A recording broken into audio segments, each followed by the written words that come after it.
এই যে একটা জাহাজের ঘন্টা, ইংল্যান্ডের তৈরি, 1949। বাংলাদেশে যে পুরাতন জাহাজ কাটে ওই জায়গা থেকে হয়তো কোনো এক সময় আমাদের কালেকশন করা। সাউন্ড কোয়ালিটি হচ্ছে এটা। আস্তে দিলাম, জোরে দিলে আরো জোরে সাউন্ড হয়। এটা যথেষ্ট ভালোই বড় সাইজ।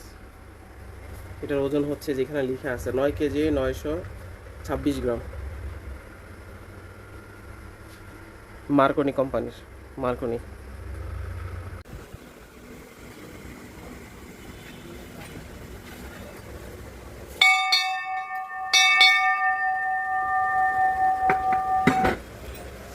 গলাটা পরিষ্কার করা হয়েছে, যার কারণে এত উজ্জ্বল কালার আসতেছে।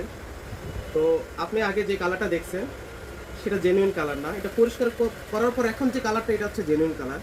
আপনারা যদি কেউ চান যেটা আপনারা নতুন প্রতিষ্ঠান যেমন স্কুলে লাগাতে চাচ্ছেন অথবা মন্দিরে লাগাতে চাচ্ছেন কিংবা নতুন জাহাজে পুনরায় রিপ্লেস করে লাগাতে চাচ্ছেন, তাদের জন্য আমাদের কাছে অ্যাভেলেবেল বিভিন্ন ডিজাইনের এবং বিভিন্ন সাইজের ঘন্টা আছে। নিচে ডিসক্রিপশন বক্সে আমাদের ডিটেলস দেওয়া আছে, অবশ্যই যোগাযোগ করুন।